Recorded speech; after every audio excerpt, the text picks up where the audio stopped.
Hey everybody, please, as usual, let's hear who you are and where you're from in the chat because we find it really interesting and it's just amazing to see how many different people are popping in from so many different places. Um, why, Matt, I give you the honor. Why don't you shout out some people if you can keep up with the chat? I don't know if I can keep up the chat, but I will definitely do it. I'm excited. So hello to Christina from Texas, who is one of the first ones that I saw in there. We've got someone from Morocco, Pennsylvania. I'm trying to see names. Cindy Kuhn from Kansas is a familiar name. It's good to see her in here as well. Wendy Hedin, who I've seen from Florida, I've seen in a variety of videos this month. It's good to see her as well. My goodness, there That's are amazing. so many We, people here. This is yeah, great. we've got somebody called Patience from Nigeria. I love that name. I love that name Mhm. so much. What a beautiful name. Yeah. I just hit scroll so that I scroll in the chat and then it pauses for me. So I can Yeah. scroll down and see where everyone's from. This is incredible, honestly. People from Malaysia, Chicago, Uh-huh. Uh-huh. Fort Worth, California. Hello, everybody. Thank you all so much for joining us. We appreciate it Absolutely. so I'm even much. seeing some people from my home state of Indiana, which is great. And I have to say also, you mentioned Nigeria. I have gotten connected with just a very good sized group of very passionate educators who are really doing cool stuff in ed tech from Nigeria. So super excited to see Patience in here, and I'll keep looking to see if there's others. There's someone from Tunisia. Good to see you as well. Tucson, Arizona. We've got Robinson ISD. I've been out that way near Waco. Good to see Carrie here. My goodness, there's Toronto, Canada. So now we're into Canada as well. Melissa's here from Kansas and Incredible. North Macedonia. It's unbelievable, isn't it? Yeah. It always, like I always say, like despite these sessions always being amazing and mind-blowing, Mm-hmm. like to begin the session seeing how international this is just phenomenal. Honestly, like Yeah. it blows my Yeah. mind. We absolutely love everybody in this community and we're so proud that it is so international because we get Mm-hmm. to enjoy all these different languages, different cultures, different stories, and we love the way that you're all using Wakelet. And I just want to say welcome, and I hope that you're enjoying Community Week as well. We Mm-hmm. know and we acknowledge that it's a super difficult time for so many people across the world right now. But the least that we can do, I guess, is provide people with a platform to share their stories, create nice, safe spaces where people can come together, build bridges, and at the same time celebrate this incredible community. So I want to say a huge thank you to Matt for being here for this session. And also for everybody joining us in the chat, which is still going absolutely crazy. Mm-hmm. We're Mm-hmm. 4 minutes in, so I think that we're probably going to hit the start button. We've got almost 800 people joining us. So just, yeah, I reckon it's going to reach around 800, which is crazy. um, Wow. so, Yeah. so yeah, so we'll begin. Thank you everyone for joining us. If you don't know who Matt Miller is, Matt Miller's taught in public schools for more than 10 years. He's taught all levels of high school Spanish, and in his career, he's planned nearly 12,000 class lessons, taught more than 500,000 instructional minutes, which is incredible, and graded work for nearly 2,000 days of class. I am impressed, and you also have my sympathy. So Matt's blog, which I'm sure a lot of you have seen, Ditch That Textbook, is a fantastic blog. We've had an amazing friendship with Matt quite some time now. Matt was one of Mm-hmm. the first people in the edtech world to really join the Wakelet family, see what we're doing, and innovate with the platform and advise other people in education to discover some incredible ways to use it. Matt's written 4 books and has equipped tens of thousands of educators across the world, more than 100 different countries. And Matt, you told us you live in central Indiana. You're living the dream. Two dogs and a mortgage, you say. Yes, um, that's right. so I'll be in the chat and I'll be fielding any questions that you guys have. And please rest assured that, like all of our sessions during Community Week, this session will be recorded. It will be shared with everybody. You will all get certificates of attendance. You will all get ribbons. And all of the resources as well that are shared both in the chat and some of the resources which Matt is going to be sharing as well, they'll be available in a Wakelet collection that we'll be sharing with everybody. So don't worry about your certificates. Don't panic. It should take less than 24 hours for you to get them. And please sit back and enjoy the show. I'm going to hand over to you now, Matt. Thank you so much. Hey, I'm thrilled. I'm thrilled to be here. And so, again, thanks to all of you so much for joining the session and for checking in the chat. I saw a second ago that Amanda mentioned, she's like, wait a second, does he have a spacesuit? So I wanted to show this to you real quick. I got this at a museum in Washington, D.C. And it's like an adult size, like Halloween costume almost. And I Oh thought, my God, man, I'm I do loving enough that. presentations with I need one teachers. of I those. can come up with a way to use that, I bet. So I just have it hung up there. So anyway, that was just a little fun thing I thought I'd share with you. So yeah, super, super pumped to get to talk to you about this topic. And so Mizbah, I don't have the ability to share my screen. So we might want to change that. That's entirely my fault. That's Guilty as okay. charged. I'm going to share that with you now. You should have that option now, Matt. Okay. Yep, that's right. Okay, that was fast. Very good.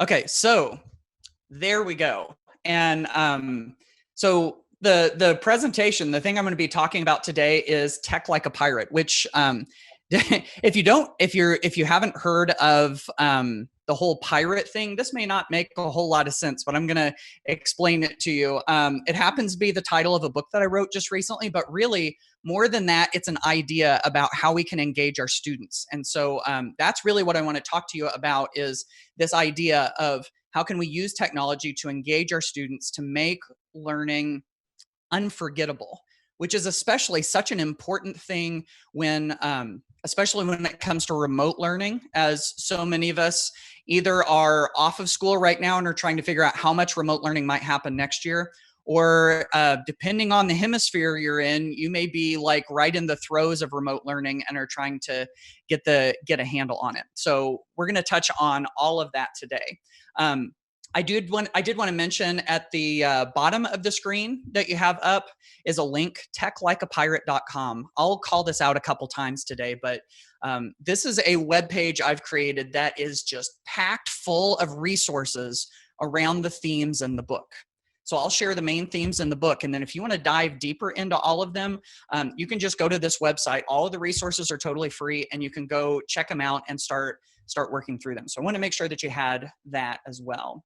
I am thrilled to be a part of this community week. And I've got to tell you, if you haven't gotten in on some of these presentations, I'm so impressed with Wakelet and their ability to have such a wide variety of topics and such great presenters. And I also wanted to echo Mizbah's comments earlier about how, you know, these obviously are tough times. A lot of us are wrestling with some pretty important things all around the world, especially here in the United States.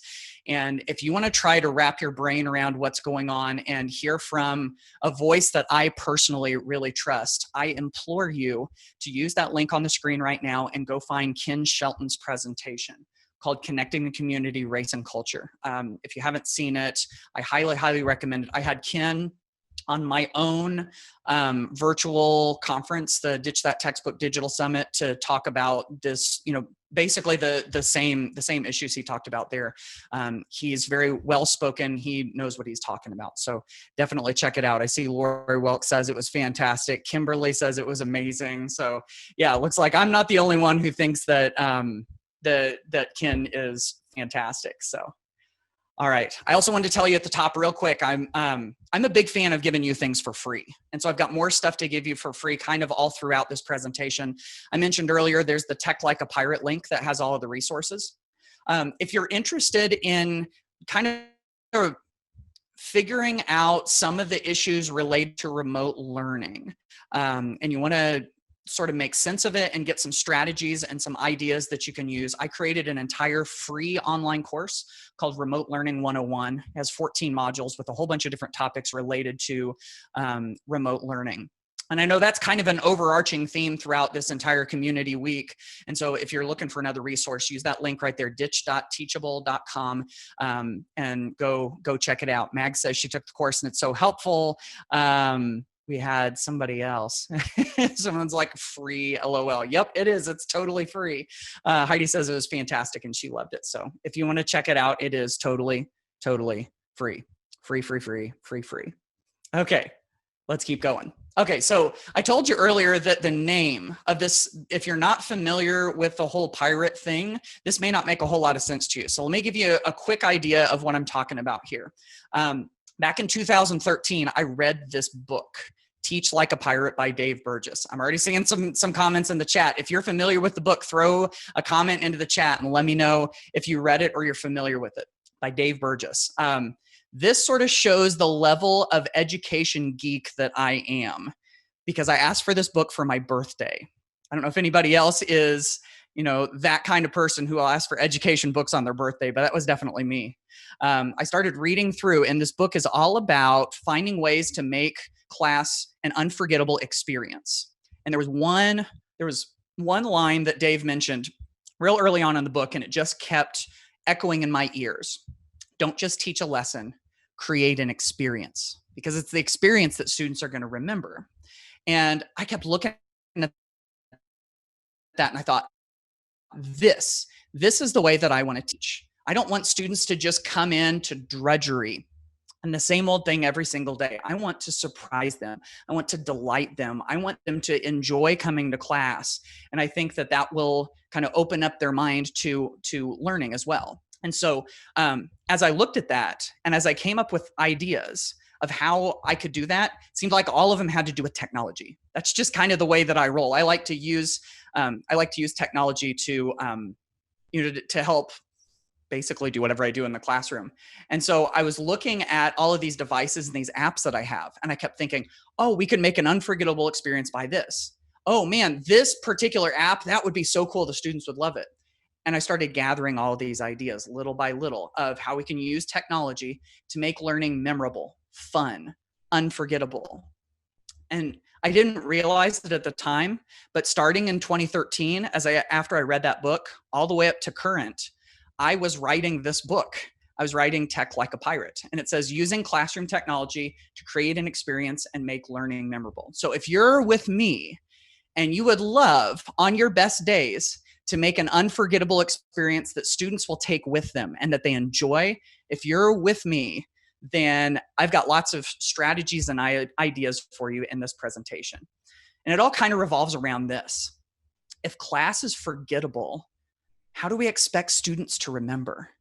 It's so easy for them to turn the attention switch to off if they're not engaged. And when they do that, how much learning has actually happened?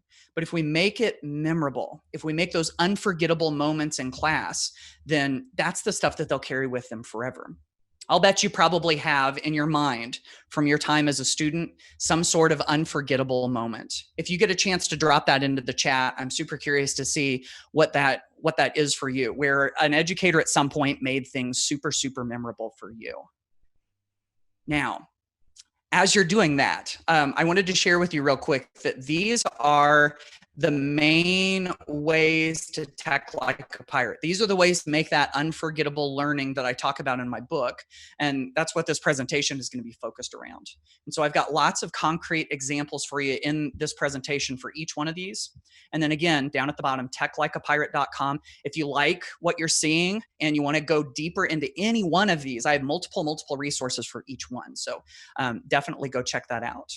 So let's start digging into these 8, shall we? Let's get to the good stuff. And this first one is called social media and apps. And of course, it's pretty clear and obvious that our students love their apps and they love their social media. Have you heard of this thing called TikTok? I think it's kind of catching on, I'm curious also in the chat, I'm seeing some of these examples. You have some fantastic life-changing things in here that you've seen educators do for you. In the chat, I'm also curious because I love seeing what you all have to say. I'd love to see if you've learned a TikTok dance at some point over the last couple of months, because I've seen that a lot of people are starting to do that. So I started to look at all of these apps. I did this when I was in the classroom, and one of the more popular social media apps was Vine. Do you remember Vine? Those like 6-second looping videos. My students were all about it. And I started looking at it and I thought, oh man, that's such a creative way to express yourself. But there are terms of service issues. You know, my students, many of my students weren't old enough to legally have them. We know that they really still did have them, but legally they couldn't have them. Trying to get my students to create things for class and then turn it in, and me being able to grade it, and them wanting to or not wanting to put that stuff onto their personal account, there were lots of issues. And I started to realize something. And this realization changed things in a lot of ways for me, a lot of ways. I started to realize that, you ready for this? This is a message that I think you can take away no matter what you teach, no matter what you do. You don't need the app to create the experience. See, I looked at Vine and I thought, oh, that would be so cool, but my kids can't get the Vine app. Well, what's cool about Vine? It was the 6-second looping videos. We had a handful of iPads. So let's record those videos on iPads. Kids have access to that. Let's look up here on the screen for a second. All 4 of these social media, TikTok, Instagram, Snapchat, Twitter, all of those are things that kids are either interested in now or have been interested in recently. We know that they kind of come and go from social media pretty quickly. And let's take one example, Instagram. I'd look at Instagram stories, Instagram stories where people post images and videos. And when you click on their story, it just plays through a bunch of them one after another. I thought, what a cool learning activity that would be. Create an Instagram story to show what you've learned. But the students couldn't get the app because of all of the things we talked about earlier. What if we recreate the experience of Instagram on a tool that they do have? So all of these on your screen right now are all Google Slides presentations, like Google Slides templates that I created that allow you to do learning in a way that feels like that social media. See, that's the cool thing about all of this. You grab hold of these and you pull in some of those social media elements that kids are interested in, recreate that experience in a tool that they're able to use. And then all of a sudden the learning feels like it, feels like social media, feels like Instagram or TikTok or whatever. By the way, those templates that you see on your screen that I mentioned earlier that I like to give you things for free, techlikeapirate.com, go over there and you can download these templates for free and go assign them to your students. So if you want students to show what they know through an Instagram story, if you want them to play a Snapchat style game on Google Slides or something like that, all those templates are there for free. Have you heard of Teachers Pay Teachers? I know there's a bunch of you that aren't in the United States. I know at least in the United States, Teachers Pay Teachers is a big thing. I always prefer like Matt Gives Teachers instead of Teachers Pay Teachers, because you all have so much that you pay out of your pocket anyway. Why am I going to nickel and dime you for some Google Slides templates? So, all right. So anyway, those are all available out there, and they pull in the idea of the social media. And you can see some examples here, like the one in the top in the middle. This is one where a teacher assigned kids to create an Instagram story of a fictional vacation they might take. And of course, they had to log all of the expenses and all the things that they would do, but they demonstrated their learning through an Instagram story, and they just did it on Google Slides. Pretty cool stuff. So that's one big thing that you can take away from all of this is look at those social media, look at the apps kids are excited about, and see what elements of it you can pull into class. So that's one, social media and apps. All right, number 2, let's talk about video for a second. See, I think whenever we do presentations like this, it's easy to talk about all of the tools. Flipgrid, Screencastify, WeVideo, Adobe Spark Video. That purple star is supposed to be iMovie. I messed up the tag on it. Doing green screen. All of those are great video tools. And I'll bet you probably use some of those. But I think there's one point when it comes to using video like this that we leave out sometimes.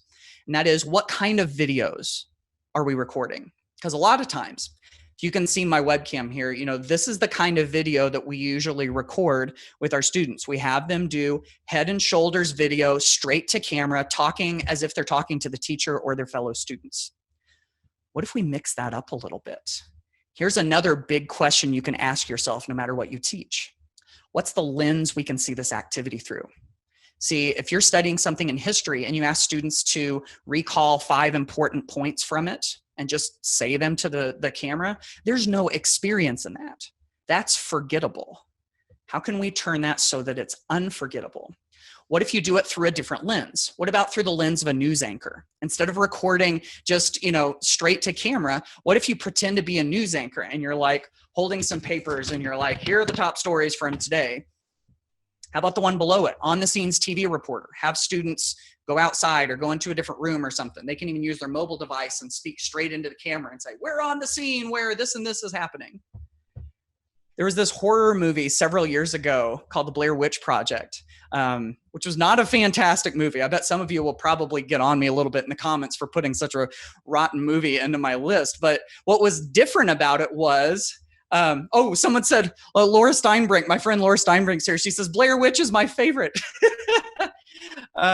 But what's different about it was, Laura, I absolutely love Blair Witch Project. It's one of my favorite. Okay. All right, cool. I always just fear that people are going to get on me for that, but it was different, and that was the thing. It was shot as if it was on a jiggly camcorder. You can shoot a video like that straight to camera using those video tools, or even something like a reality game show, like. There's this show called Cash Cab where you get in a cab and there's a camera crew and a host, and they ask you questions on your ride. And if you get enough questions right before you get to your destination, you get money. Can anybody think of any other lenses that we could use when we record videos? Stick those in the comments if you can think of something similar to these that we were just talking about. And the lens idea doesn't just go for video as well. It goes for writing, it goes for audio, it goes for image creation, it goes for any of that stuff. If you can see your activity through a different lens, what does that look like, and how can that make it an unforgettable experience? So I wanted to share that one with you. Let's go to number 3, which is games. We all love a good game, and there are game examples everywhere, and our students love games. And so if that's the case, what if we looked at some examples of some successful games that we love, that our students love, that are popular over time, and thought, what's a little piece of that? Not a piece like a game piece, but what's like one little element of that game that I can fuse into my lesson, infuse into my daily activity to make it more engaging? You've got examples all over the place that you can pull from. Console video games, your Xbox, your PlayStation, mobile app games, the things we play on our phones. You remember when Pokemon Go was, the entire world was playing Pokemon Go?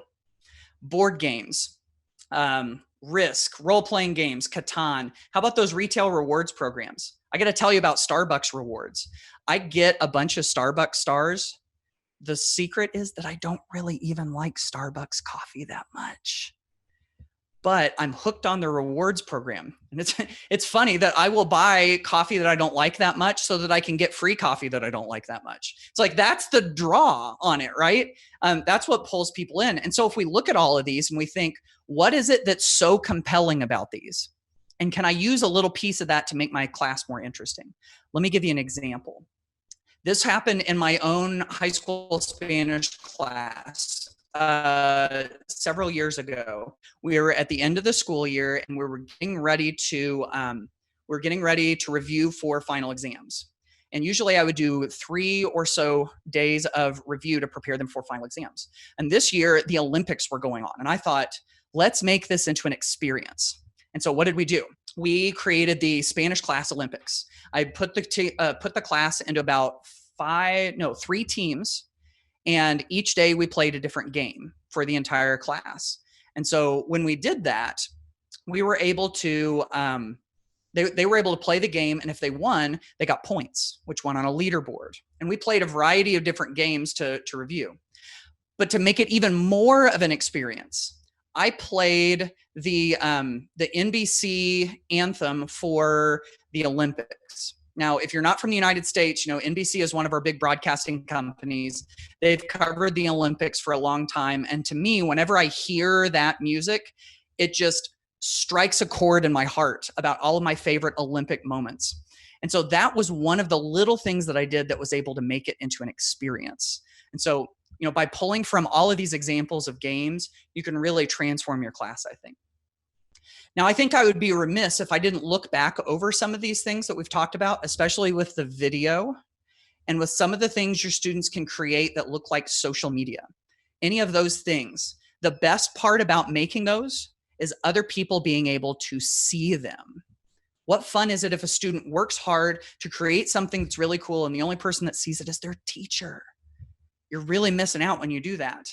And so I would be remiss if I didn't say that this particular tool on my t-shirt right here, Wakelet, is the perfect pairing for a lot of these things. That if your students are able to make something cool that looks like social media, if they're able to create a video through a really unique lens, what a fantastic place to gather all of that together is in a Wakelet collection. So, kind of continually think about that Wakelet pairs together really nicely for lots of these. Wanted to move on to number 4 real quick, which is collaboration. And since our students are so social, they love interacting with each other. They love talking with their friends, doing things with their friends. Anything we can do to help them collaborate is fantastic. Now, this example right here is sort of a face-to-face in-class example. And the reason I bring this up is because I feel like whenever we do digital collaboration, students are working together on the same digital project. Maybe they've, shared a Google Doc and everybody's working inside the same Google Doc, or they're leaving comments, or, maybe they're working on a collaborative Wakelet presentation or something like that. The thing that always troubles me about that, if you stood at your classroom door and you looked in the room during that digital collaboration, would you even realize that they're collaborating? Nobody's looking at each other. Nobody's talking to each other. There's no face-to-face interaction. And what's even worse is that students are usually sitting through the whole thing.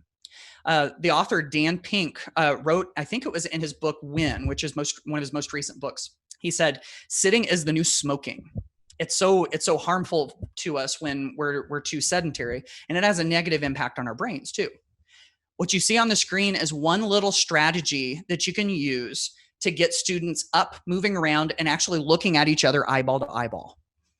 What a concept, right? Not on their phones, not on their computers, actually interacting face to face.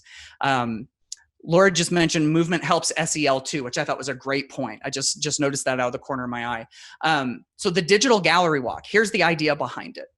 With this, what you can do is you have students create something on their digital device. They leave their device on their desk. They push their chair back and then they start walking around to each other's desks and looking at each other's stuff. So if it's a slide presentation, they can flip through the slides. If it's a video, they just play the video. It gets them up, it gets them moving around. Now, there's an extra twist on this, which could be really cool. And that is the presentation element of it too. So look over here on the top right-hand corner. You have 3 students surrounding one device and you have one student kind of off to the side. Imagine this one off to the side is presenting. So what if every week, or maybe whenever students made something a little bigger than just a quick activity, what if you included a little bit of presentation? So this student right here that's off to the side is presenting to the other 3. And it could be something short, a minute, 2 minutes. And they talk about what went into their presentation. What did they learn? What did they struggle with? What was easy? What did they learn about the content? And you just put them on the spot that they have to talk for a minute or 2. It's not to the entire class, so it's not as daunting. And then what do you think they probably do next? They rotate. Next student talks for a minute or 2 minutes. Rotate. Next student talks for a minute or 2 minutes. Gretchen says, great for all the restless students. Yes, absolutely. This is the kind of thing I love to be able to do because I can't just sit for such a long time. So the digital gallery walk, this is a little strategy that can have great big results if you use it. Okay, let's keep moving. This is the part of my presentation where I like to stop and I like to answer a question or answer a statement, I guess, that a lot of people tend to have. I wouldn't say a lot of people, but there are some people that tend to have when they look at a presentation like this. They look at everything that I'm talking about and they go, incorporating social media into class just because it's fun, doing these crazy lenses for your videos, like, this isn't serious learning. Don't we need to just sit down and we need to work? We need to get to work. Like, this isn't serious learning. And to those that think that, Sometimes when I go do presentations in person, this will be the person who's kind of like sitting back like this. They're kind of like giving me the side eye a little bit. This isn't serious learning, to which I would say research tells us otherwise. Let me share just a little bit that I've found. This is from the book, The Happiness Advantage by Sean Achor. And Sean Achor writes in the book that people are 31% more productive when their emotional being is not at negative, is not at neutral, is not at stressed, but when it's at positive.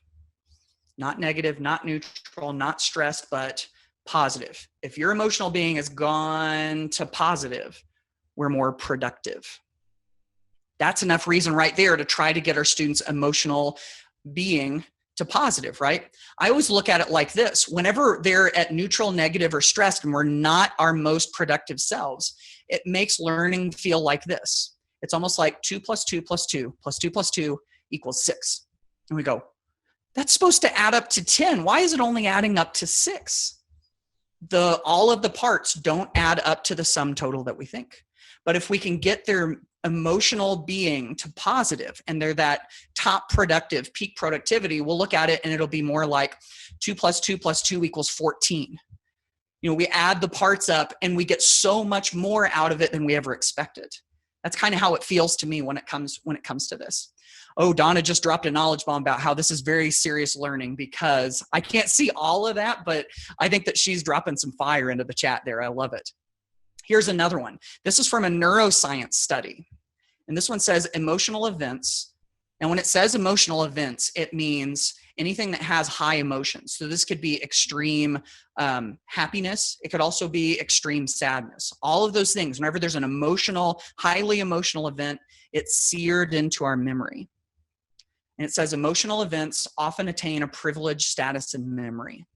Isn't that what we want our learning to do? Is to have a privileged status in memory, a place of prominence that's easy to recall.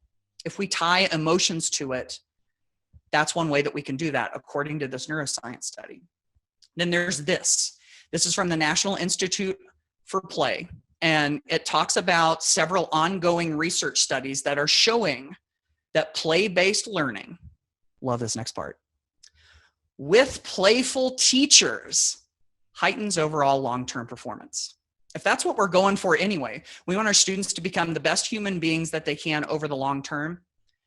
Play-based learning with playful teachers. This isn't serious learning, right? Yep. This is the kind of stuff that I love that Stormy just typed in. I didn't see the rest of it, but she says, and of course, purpose. I'm going to take that for what that made me think of. And that was play with purpose. It's not just let's go and do silliness and have fun and not tie it to learning. There might be some benefit in getting us to that positive emotional state, but we still do have to learn. And if we can tie the two together, it is so powerful. Let's keep moving. Let's go to number 5. And this is images. Now, whenever we work with images, especially when we work with images and text together, it's super, super powerful. There's this theory called dual coding theory, and it talks about the way our brain learns. And it says that our brains encode text differently than they encode images. Our brains encode text differently than they encode images. So if we're able to encode information into our memory using both channels, it's stickier for long-term learning. And so anytime you can blend images and text together is great. What you see on the screen is a super easy way to do that. Memes. My 8th grade daughter once told me, she said, Dad, my friends and I, we communicate in memes sometimes. I'm like, yeah, I get that.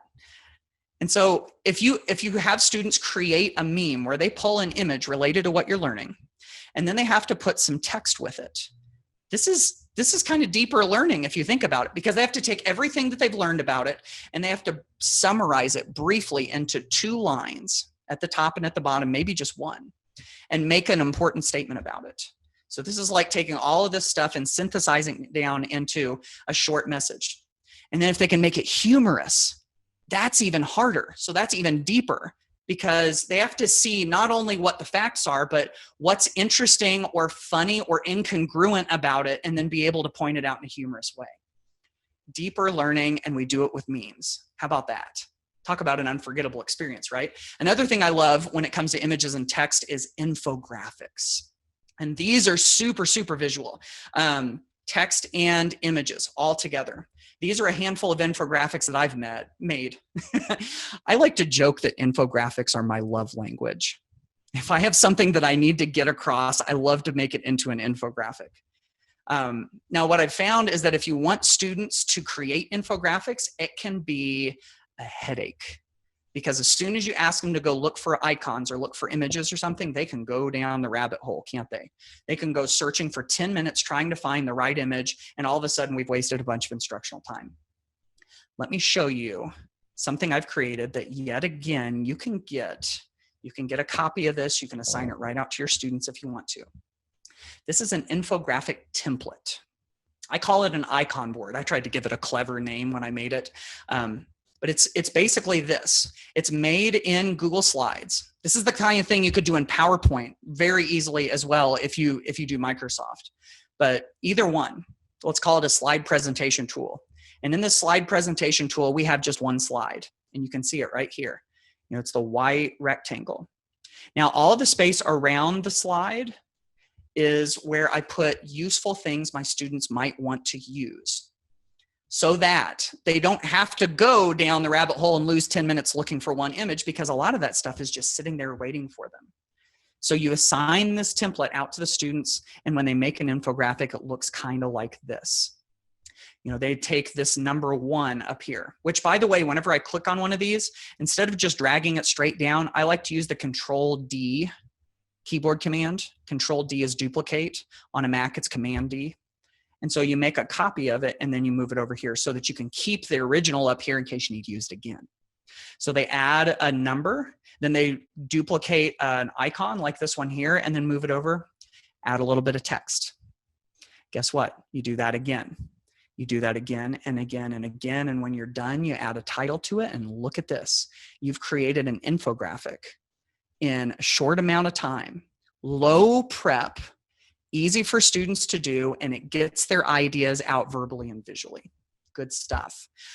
If you want to find this, did I mention techlikeapirate.com is where you can go to find a template that looks like that. And then, of course, when they make those memes and they make those infographics, you know, great place to put all of those so that everybody can see them in a Wakelet collection.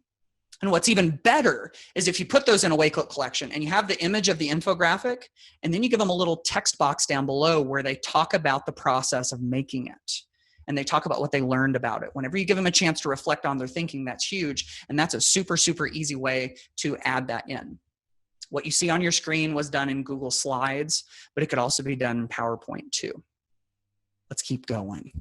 Exploration. I feel like this is a very pirate-like thing, you know, doing exploration, sailing the 7 seas, so to speak. And I've found that Google Maps is really good for this because it lets us explore the world as if we were right on the ground. If you ever want to show students a picture of a place or point it to them on a map, you've got to do this too.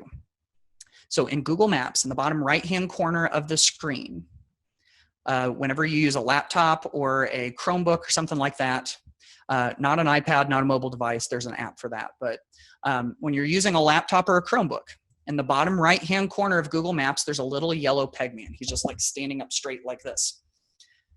And if you drag him onto the screen, this is what happens. Oh, looks like my GIF didn't show up. Basically what happens is it drops you down onto the street as if you were actually, oh, there's one right there. Let's see. It drops you down on the street as if you were actually there. You can also do it inside of buildings. And so this one, I dropped them into Alcatraz, you know, the prison just off of, just over into the San Francisco Bay. And what I love about this is when you drop your students into a building like this, they can zoom in on the posters. They can zoom in on the artwork. It's like the next best thing to a virtual field trip. Think of it as an on-demand virtual field trip. You can just, use it whenever you want to take your students where they want to go. What's neat, again, if you want to look for a Wakelet collection to this, if you created a Wakelet collection of a bunch of places where they could go, it could be almost like a virtual tour. So imagine, a lot of middle school students here in the United States visit Washington, D.C. Have them do a virtual tour of Washington, D.C. by dropping links, Google Maps links to different locations, and have them drop the little yellow peg man down. Then go to the next one in the Wakelet collection. Then go to the next one in the Wakelet collection. All good stuff. And the other thing, if you want to really take this into an experience, you use Google Earth, because Google Earth lets you see the world in 3D, and it creates a pretty amazing experience. Like, this is Manhattan. This is like downtown New York. And so with Google Earth, when you're in 3D mode, to make it do what I just did, I hold in the shift key and I click and drag, and it tilts the world so that you can see it like this. I always like to call this helicopter mode. It's almost like taking a helicopter tour of a location. So, talk about a fun lens, right? This isn't just let's look at the map. This is let's take a helicopter tour. It's just another way to be able to see this activity.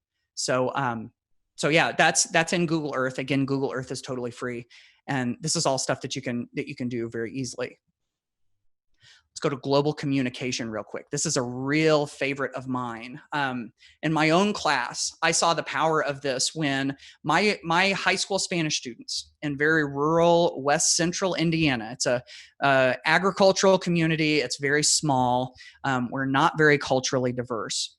It's hard for students to realize what the rest of the world is like. I was able to get them connected with a class of kids the same age as them in Valencia, Spain. So my students in little West Central Indiana were connecting with students their same age in cosmopolitan Valencia, Spain. We did video calls back and forth together. It broadened my students' worldviews in a way that I could never do myself. And I tell you what, in a world where right now we need as broad a worldviews as possible, getting our students connected with the more diverse perspectives and people around the world as we can, this is definitely a good place to start. My friend Mike Soskel, who is a Skype master teacher like I am, a fellow Skype master teacher, was able to get his students connected with classes really all over the world, experts and virtual field trips all over the world. This one in particular, his class, his students in Pennsylvania partnered with a handful of other schools, raised money for students they had met on a video call in Nairobi, Kenya, in the Kibera slum, and bought all of these water filters and sent them over to them. And it all started just because the kids wanted an audience to practice for a choir performance they were about to do. The students got to know the kids on the other side, and they decided they wanted to help them. Talk about an experience they will never forget. That's a big one. Let's talk about a little smaller one. This is my friend Todd Shriver. He teaches this history class. I always joke that the name of this history class might ruin your day. So just prepare yourself, okay? The class that he taught was called History of the 80s. Just let that sink in for a second. There's a history class on the 80s. There is something wrong with that. The 80s just happened. Okay. Anyway, Todd taught this class, and he realized that there were no textbooks for history of the 80s. I just saw Kim Matina say, "Oh my goodness, that makes me feel old." That makes me feel old too. So what he decided to do was he wanted to reach out to the luminaries of the 80s and see if they would talk to his kids. So there were several of them. If you're from the United States, you're probably going to recognize a lot of these names, and maybe beyond too. For instance, the popular show during the 80s, The Cosby Show. Todd was able to get Malcolm Jamal Warner, one of the stars of the show, to talk to his students. MTV was a thing with all the music videos, and they had video jockeys, VJs. They became popular. Two of the original VJs, Mark Goodman and Alan Hunter, have called into his students. And then the one on the screen, that's Micah Ruzioni, the captain of the 1980 U.S. Olympic hockey team that won the gold medal and in the semifinals defeated the Russians, who were the odds-on favorites. It's the movie The Miracle on Ice, and the call, they go, "Do you believe in miracles?" right before the game's over. That's Mike Eruzione. And the only way that Todd got him, he just had to ask. He just sent the guy an email, and every year he comes back and talks. And so I think global communication is a great way. Use those video call tools. So many of us are getting more and more comfortable with video call tools in remote learning. Okay, now when we go back to face-to-face learning, or if you continue remote learning, let's use that expertise that you've gotten, that practice that you've gotten with video calls. Let's start bringing some guests into our classes. You can bring in classes of classes of students that are similar to yours. You can bring in virtual guest speakers. You can even go on virtual field trips. And then you say, oh, Matt, that sounds expensive. I don't know if I can afford that. You all know what my favorite is at this point, right? Yep, free. I'm all about the free. This resource is a goldmine of those opportunities. Skypeintheclassroom.com. If you go there, it's a huge database of classes that you can get your students connected with that are just like yours. Virtual guest speakers that are vetted by Skype who want to talk to your students. And then virtual field trips you can go on for free. If you've ever done anything like this, please do tell us about it in the chat and tell us what you did and what the experience was like, because we're fascinated to see what that's all about. All right, I've only got one more, and I'm going to touch on this one real briefly. Laura, check out what's on the screen. I'll tell you why I called Laura out in just a second, okay? The 8th one is storytelling. Now, if you pick up a copy of my book, Tech Like a Pirate, you'll find that in the book, there are 7 ways to tech like a pirate. I am a long-winded writer. When I submitted the manuscript to my book, they were like, listen, Matt, we got to talk. We can't put, it's too big, it's too long. I'm like, oh man. So instead of cutting that 8th thing, I put it on my website, and it's kind of like a free chapter that you can go read. I just pulled it right out of my manuscript and put it right into a blog post so you can go read it. And it's all about storytelling. It's the idea that for all 7 of these things, as much of an unforgettable experience as they can create, they can all be heightened through great storytelling elements. If you know the powers of storytelling and you're able to infuse them into what you do, it can make the unforgettable experience even more unforgettable. And so some ways to incorporate that is to do a caption this activity. I shouted out Laura earlier because Laura and I collaborated on a blog post where we thought through this idea. Where you put an image up on the screen and then you think for or speak for the characters based on what you learned about them. It's this fun, deep thinking activity that you could do with Google, a lot of tools. Then there are photo comic strips. This is another fun one. I've always done these in Google Drawings or Google Slides. You could definitely do this in PowerPoint too. Pulling pictures of students in and then doing, using some of those storytelling elements in speech bubbles and thought bubbles and all of that. So yet another way that you can tech like a pirate, so to speak. Okay, so let's get to this last point here, okay? There's that word up on the screen, overwhelmed. We've talked about a lot of stuff in this presentation. And if you're plugged into other presentations like this, if you've been doing Wakelet Community Week, you may feel overwhelmed. Lots and lots of stuff, and you feel paralyzed. You're like, I don't even know where to go next. I don't know what to do. My head is so full. I'm stuck, and I don't know if I'm even better off for having learned all of these ideas because I feel so paralyzed.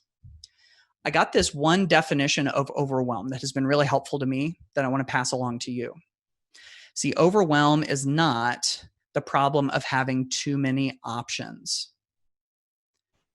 Overwhelm is the problem of not knowing where to start.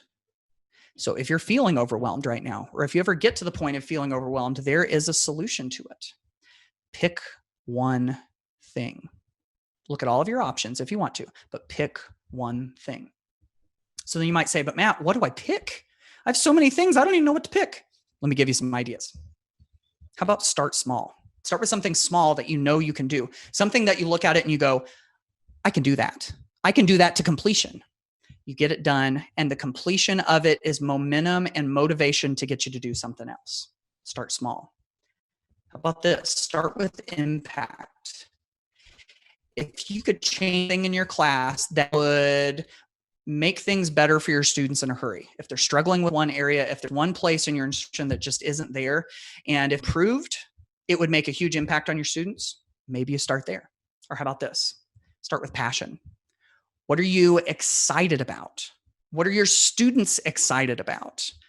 It's hard to argue with passion.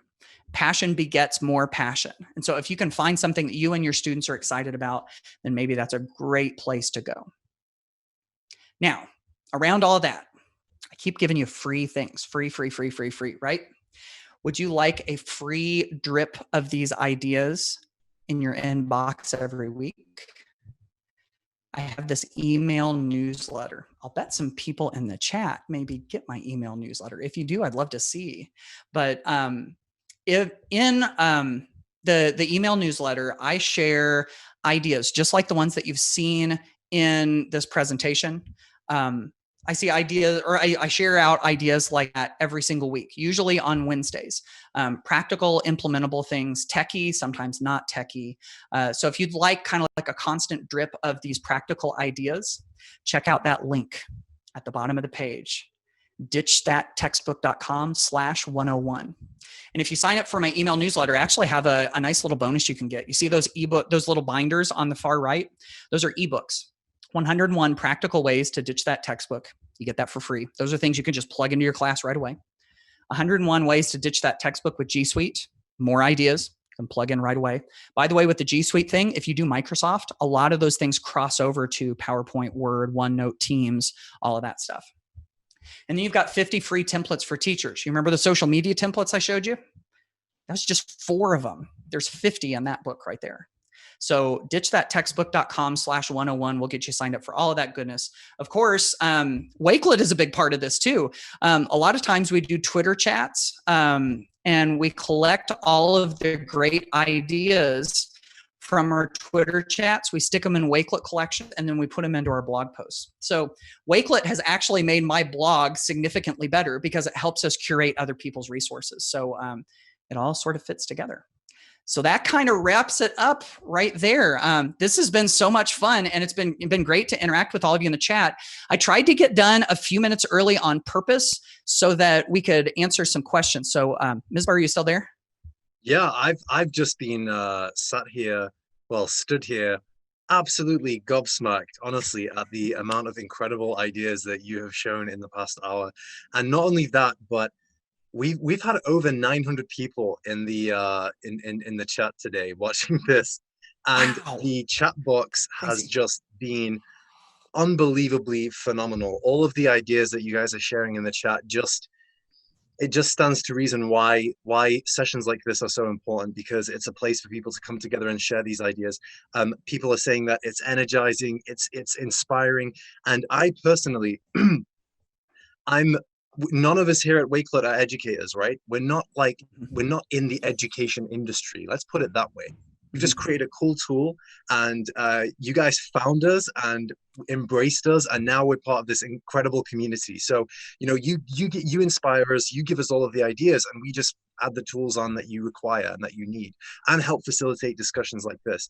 But for me personally, I remember being in school, and I was one of those kids that lacked attention, right? Like, I had such a short attention span. I was only interested in things that were fun. I hated studying. I was only interested in things that were interactive, things that allowed me to have a voice and have an input. And I just want to say that the things that you showed today, if they existed, and I know for a fact that if my teachers were in this playful, whimsical way that is still really effective, teaching me things in this way, I would have definitely loved to go to school in the morning and enjoyed it a lot. The equivalent of what you're talking about right now and all these incredible things that you've just shown us, Matt, the equivalent for me growing up was the teacher bringing in the TV, this big old box of a TV, putting in a video cassette, and just pressing play, and then just going off to mark some work, and we just stare at the screen. And that was like, whoa, this is great. We're getting out of work today. Yeah. But to see these fascinating, innovative ideas that you've shown off today, it's just absolutely inspiring. Honestly, I cannot get over. I was just sat watching the whole thing like, whoa. And I know that it's very, like you said, I love that you ended on the overwhelmed bit as well, because we had some people in the chat being like, where do I begin? Right? Like, there are so cool, fantastic ideas. Don't worry, we'll get these resources out to you. We'll also in some special circumstances, when the chat is so engaged and when everybody's throwing out these awesome ideas and this amazing feedback, we Mhm. capture this chat and we'll be including it with the Wakelet collection that we'll be sharing with you guys afterwards as well. So don't worry if you've missed anything on the chat. It will be shared with you. You will be able to see it later.